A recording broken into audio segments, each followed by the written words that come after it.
Welcome back to the Almost Shameless Podcast. I am your host, Tanya Ray Fox. Thank you for joining me. I am so sorry for the absence last week. Had some things going on. It's been a while since I missed a week. So appreciate you guys hanging in there with me. We are back in action this week. Lots of stuff going on. Since I last talked to you, lots happened with baseball and the Red Sox going on a real hot streak and then petering out, completely just losing all their mojo. It was super fun to have baseball for 2 extra weeks. Didn't think we would have extra baseball from the Red Sox this season. For them to go further than the Yankees, beat the Rays, like they were still the last team in the AL East standings. So that was really cool. And Celtics season's just ramping back up. Bruins season obviously just ramping back up. And, things are getting a little dark in the NHL these days. There's a lot going on in general with the discussion around sexual assault in sports always, but I don't know if you don't know what's going on with the Blackhawks and the organization and their former player. It's a pretty dark story. It's hard to read and listen to, but I encourage you to do it because I do think it pertains somewhat to what I want to talk about for our first topic of the day today. And that's what's been going on with the investigation into the Washington football team, Roger Goodell's comments at owners meetings this week, and just how the league and how Goodell planned to handle it going forward, and exactly what we're supposed to do here, how to advance the conversation without continuing to say the same things over and over.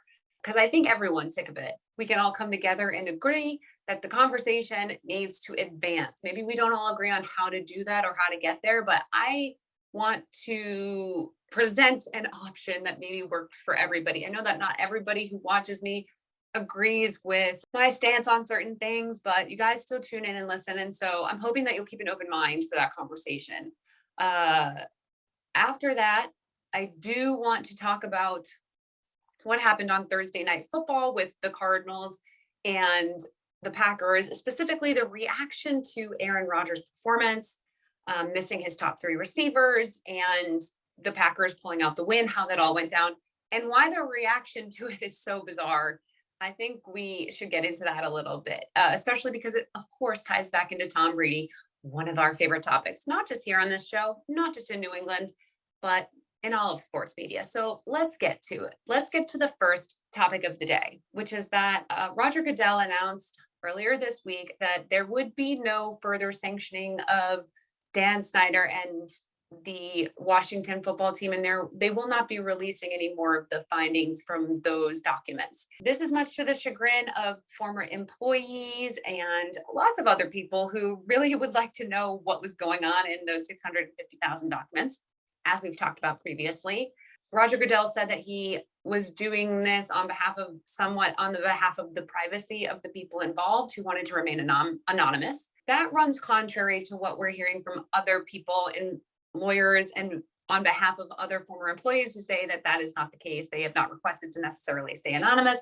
So we're not sure what's going on there. We know that Dan Snyder was fined over the summer for allowing the culture to sort of disintegrate at the Washington football team. Bruce Allen is no longer with the team. There have been little things, but overall, there's no systemic overhaul of the team. And a lot of what would make that happen is us understanding what was in those documents. It appears that we are not going to. Outside of John Gruden and Bruce Allen previously, no one's really been held accountable from those emails.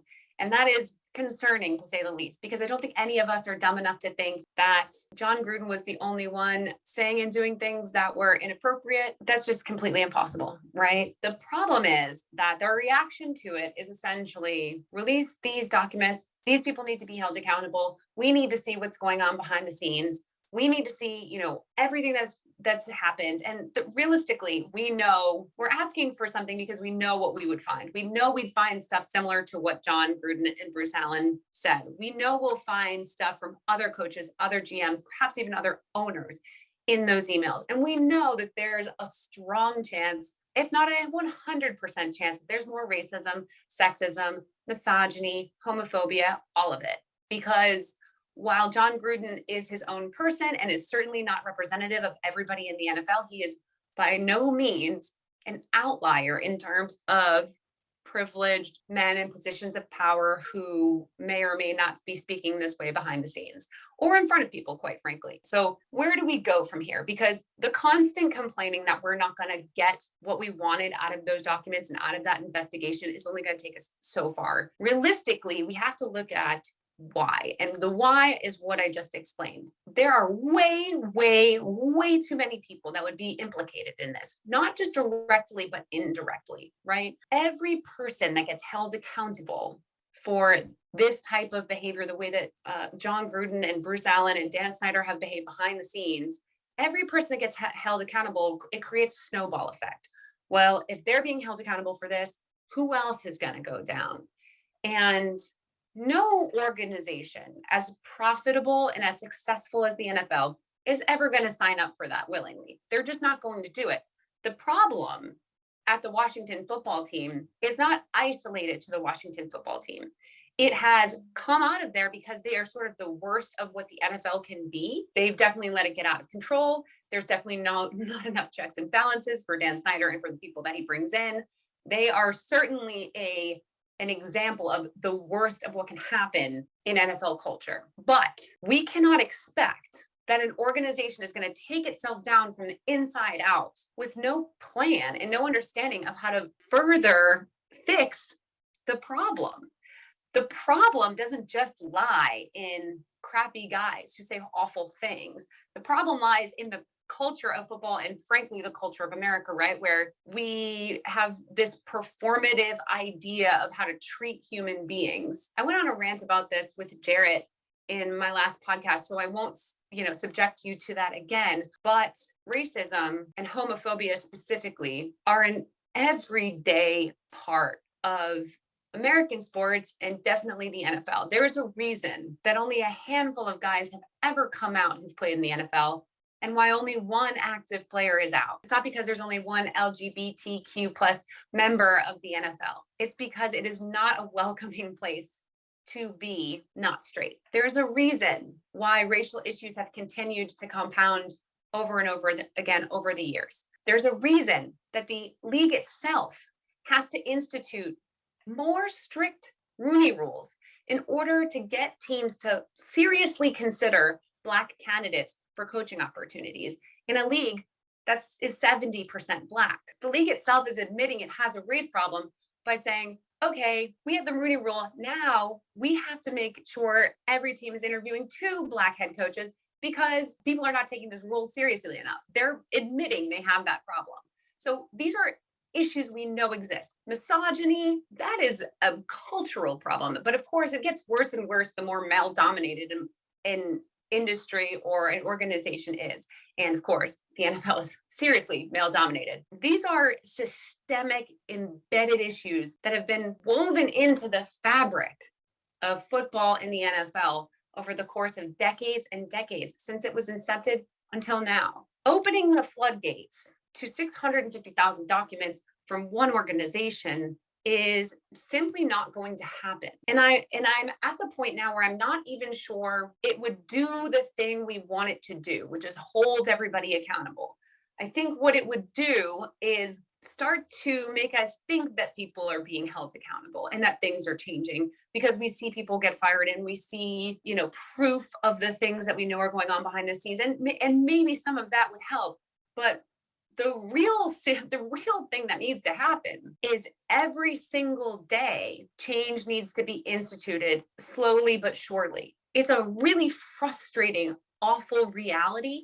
But the fact of the matter is, whining and complaining that Roger Goodell is not going to release these documents is sort of a moot point at this point.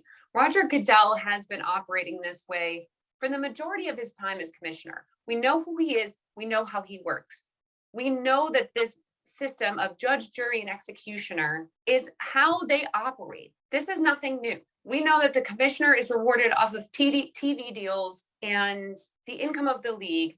And it's why that ESPN just released a report that he has made $165 million in the last 2 years, Roger Goodell himself. You can't ask somebody who is benefiting to such an insane financial degree, somebody who is benefiting so immensely from a constantly growing product as Roger Goodell, to kick himself in the teeth. He's not going to do, why would he do that? He can't be the one to hold himself accountable. His paycheck, his role as commissioner is at stake. Why on God's green earth would he be the one to do that? We are never going to get transparency from someone who has everything to lose. I mean, he is making generations upon generations of wealth in a matter of 2 years by overseeing the league as it is. People who are in power want things to stay the same. The NFL continues on an upward trajectory. Messing with that does nothing for the league, does nothing for Roger Goodell. It would do something for women. It would do something for Black people. It would do something for other people of color. It would do something for the LGBTQ community, but not the people in power. We got to get in there and infiltrate it. And that is so frustrating. But that is where we are. Doing the same thing over and over and expecting different results. You guys know the definition of insanity. We don't have to like it, but this is the reality. Demanding more opportunities for Black people and people of color in positions of power. Demanding more opportunities for women in positions of power, more executives, more referees, more coaches, demanding that the league recognize, as they did last year, the civil rights issues that Black men in the NFL face, not letting another Colin Kaepernick situation ever happen again, not letting them convince us that he's a distraction. After everything we've seen, we know Colin Kaepernick could have played in the NFL. Nothing was more distracting than 2020, and they made it work. We have to stop falling for that, right? There has to be accountability. It starts with fans asking for it. They are the most powerful entity of the NFL, really. At the end of the day, the fans are the most powerful entity. It starts with fans.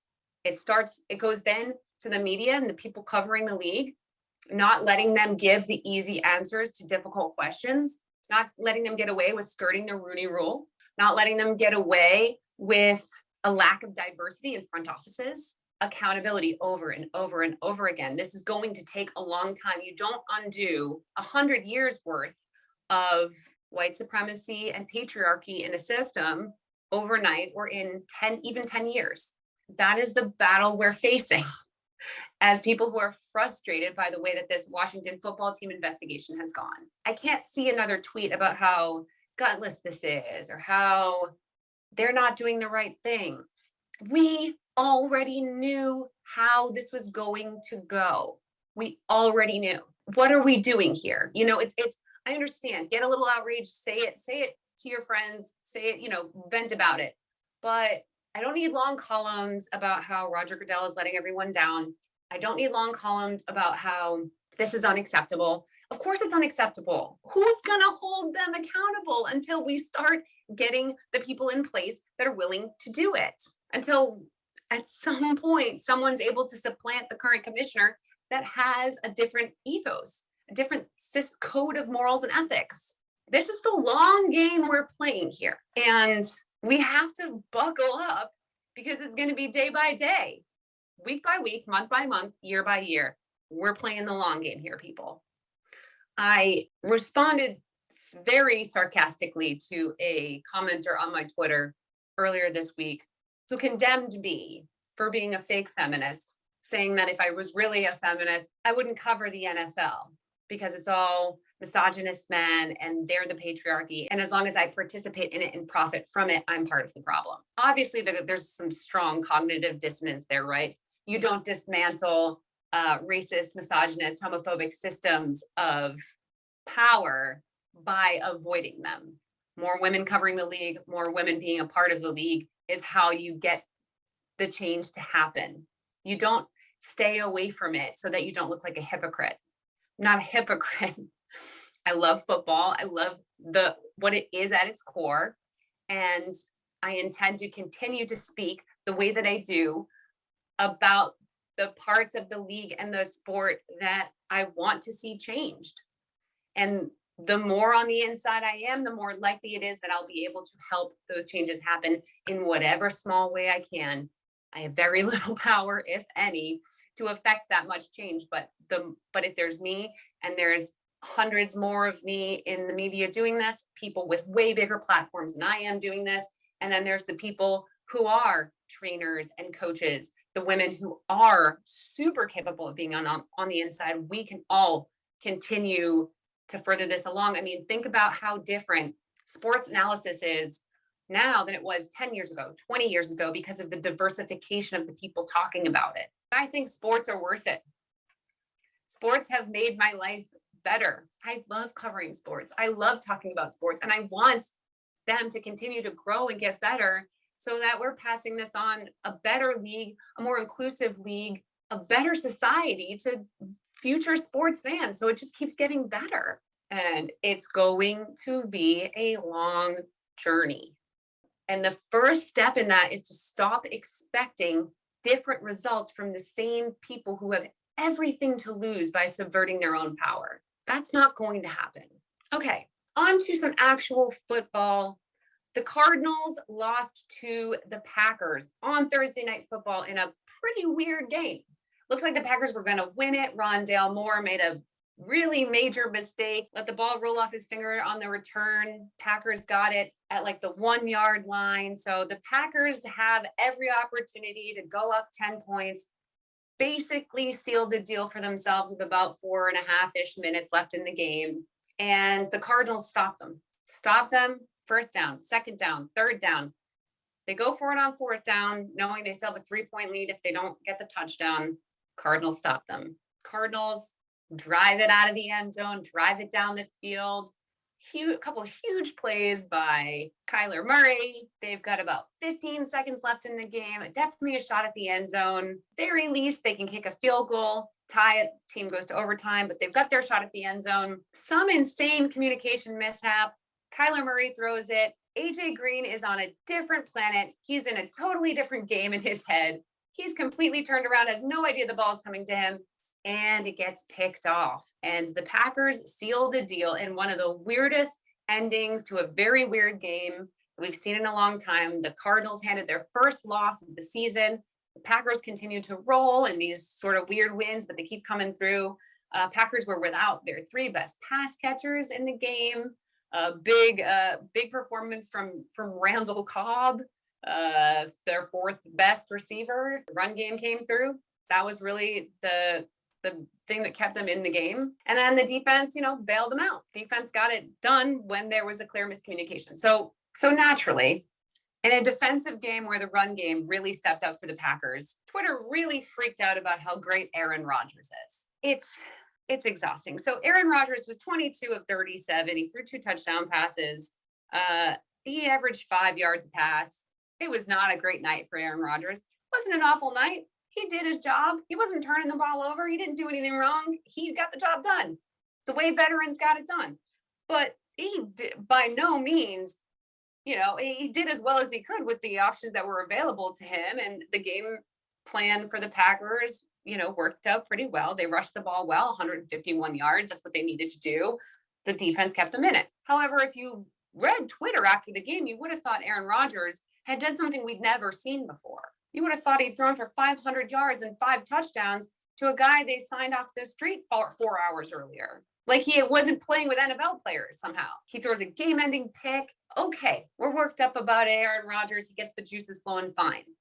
Here's where people really started running into trouble. And here's where I have a major issue with the way that fans and even media talk about Aaron Rodgers on Twitter and just generally on the internet. A guy named Myron Medcalf from ESPN, he tweets, Tom Brady couldn't go down to Arizona without his top 3 receivers and beat the number 1 team in the NFL. Aaron Rodgers is the greatest to ever play the position. Another site with 45,000 followers called Total Pro Sports tweeted, the difference between Tom Brady and Aaron Rodgers. Aaron Rodgers can get it done with literally anyone. Tom Brady needs a loaded offense and top defenses year after year after year. So here's the thing. This is no different than listening to QAnon talk about people putting microchips in the vaccine or listening to Kyrie Irving talk about flat earth theory. It's not even just a bad take. These are people, verified people with a lot of followers saying shit that is objectively, provably false. First of all, you're setting yourself up for failure by ever comparing Aaron Rodgers to Tom Brady. Stop doing that to poor Aaron Rodgers. He is a multi-time MVP. He is an all-time talent. Leave Tom Brady out of the equation for Aaron. It only makes him look worse. Every time you compare Aaron Rodgers to Tom Brady and then you get your horrible, horrific takes ripped to shreds all over the internet, you're doing him no fucking favors. Let's just get that right out there. Stop comparing him to Tom Brady. Tom Brady has all the records. He has all the accolades, and he's played in 10 Super Bowls. Tom Brady's played in 6 Super Bowls since Aaron Rodgers played in the one he's ever played in. It's a horrific comparison. End of story. You cannot have 9 more Super Bowl appearances than somebody and be in the same class. No. I'll even give you 3 or 4 Super Bowls if you want to compare people. 9 more Super Bowl appearances? And you're saying Tom Brady can't get it done? Shut the fuck up. I am not kidding. If you are verified and you tweet something like that, you should have your check mark removed and have 10% of your followers docked. There have to be consequences to saying stuff that's this stupid.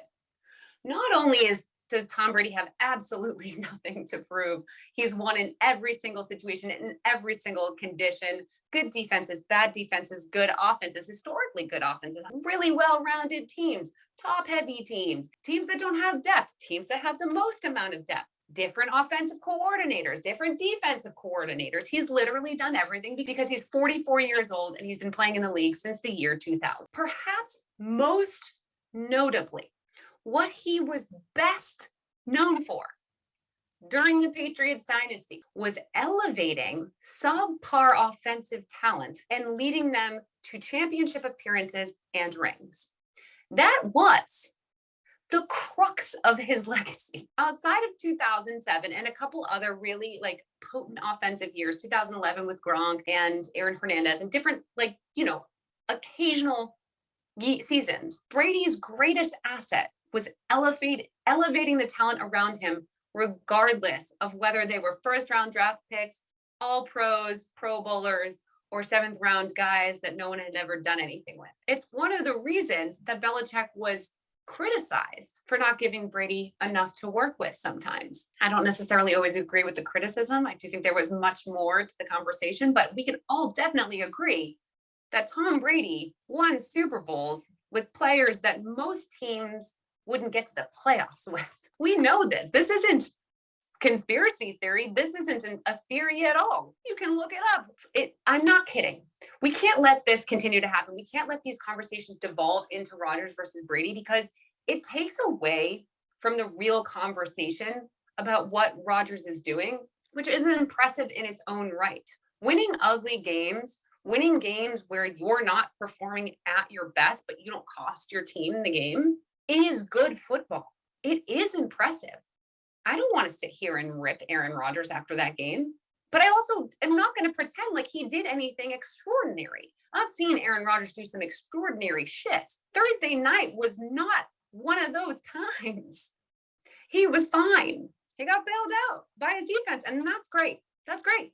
You want a team that can help you out when you are not at your best, when you don't have all your weapons, when you can't perform, when you can't single-handedly win a game. That's why you trust coaches. That's why you stick with teams like the Green Bay Packers who can give you that.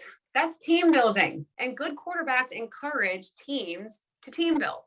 It wasn't some stroke of genius that he had Randall Cobb there. We all know he forced the Packers to sign Randall Cobb because he wanted him on the team. He wanted his little safety blanket wide receiver. And yesterday, everybody thought it was some stroke of brilliance because Randall Cobb was there, was able to catch both touchdown passes. And oh my God, realistically, many wide receivers in that situation could have gotten the job done for Aaron Rodgers. It just happened to be Randall Cobb. But if we want to call that a stroke of genius for Aaron Rodgers, fine. I'm just sick of these conversations not being a little more nuanced because both the teams we watched play last night can end up in the NFC Championship game. And if your takeaway from that was that Aaron Rodgers is the greatest quarterback of all time, you're missing so much of what happened in the game. You're missing so much of the analytics that were at play, the defensive strategy on both sides of the ball, the fact that injuries do happen. And even when they do, it doesn't mean you're out of the game, because the other team was dealing with injuries too. And the other team was clearly tired. And the other team, who have been offensive juggernauts, was starting to sputter. That's the beauty of football. The worst thing you can do is watch this sort of messy, ugly Thursday night game. There's all these injuries, there's all these mistakes. It comes down to this one play and this crazy interception, and turn around and flatten it all out. Take all the nuance out of it, all the weird fun parts, all the nougat and the nuts and the fun stuff, and just take it all out and leave behind plain ass milk chocolate bar that is Aaron Rodgers is better than Tom Brady. It's so not fun. It makes you look like an idiot. It makes you look like you truly don't understand football and that you haven't watched football for more than the last 2 years. And it takes all the fun out of it. Stop doing that. For anybody who is listening to this, who has even a shred of belief that Aaron Rodgers will ever catch Tom Brady in the GOAT discussion, let me clear it up for you. Let me put your mind to rest. Let me put this to bed for you so you can move on with your life. It will never happen. It's over. It's over. Tom Brady is leading the league in passing yards, and he's 44 and the reigning Super Bowl champion. He has 7 rings. 7. He has 7 rings. It's over. It's done. Not only is it done for Aaron Rodgers, but it was done for Peyton Manning long before Peyton Manning retired. It was done for Drew Brees long before he retired. It's done for Patrick Mahomes, and he's still in his early prime. It's not happening. You are not going to even come close. None of these guys are even gonna come close to 10 Super Bowl appearances. And yeah, part of the reason is because they won't be on a 20-year dynasty with Bill Belichick. And part of it is because they're not Tom Brady. Turn the page, perhaps even close the book, okay? And enjoy the football. Enjoy watching Aaron Rodgers follow up his MVP season and this insane offseason with what he's doing. Enjoy watching what the Packers did on Thursday night. Enjoy figuring out what happened with Kyler Murray and whether or not he's still an MVP candidate. Enjoy watching Tom Brady play football like we've never seen someone play, and watch him do it at the age of 44. Enjoy all of it, but stop minimizing what Aaron Rodgers actually does by trying to compare him to a person whose league he's simply not in. Okay, that's it. Guys, if you want to hear me talk about the Patriots and the upcoming game against the Chargers, if you're listening to this on Friday or Saturday or Sunday morning even, I talked all about it with Mike Debate on Locked On Patriots. So that should be live already. You can go listen. We break down where the Patriots are at right now, if they are exceeding expectations or underachieving. We talk a little bit about the trade deadline and what may or may not happen. And then we break down the matchup with the Chargers. And so all of the like X's and O's are in there, some good state of the Patriots conversations, things like that. So I don't want to double up on that. Why do that? I've already talked about it and it's out there. And I want you guys to support Locked On Patriots podcast too, because they are great. Mike is great. And I think it's an awesome conversation. Let me know what you guys think.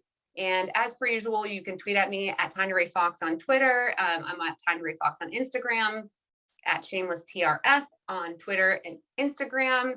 And I have a couple other things coming up that I'll keep you in the loop on social media as well. So keep an eye out for that. Thanks again for listening. As always, I appreciate you guys. Have an awesome weekend. Enjoy your Halloween. Post pictures of your costumes if you do dress up. I don't think I'm going to dress up this year, but I love seeing Halloween costumes. I really do. I never get sick of it. So post them, send them to me. And if you're a parent, I encourage you to steal your kids' candy and not tell them, because they don't know and they're kids and you're in charge. That's the nice thing about being the adult. Thank you guys again for joining me, and I will talk to you again soon.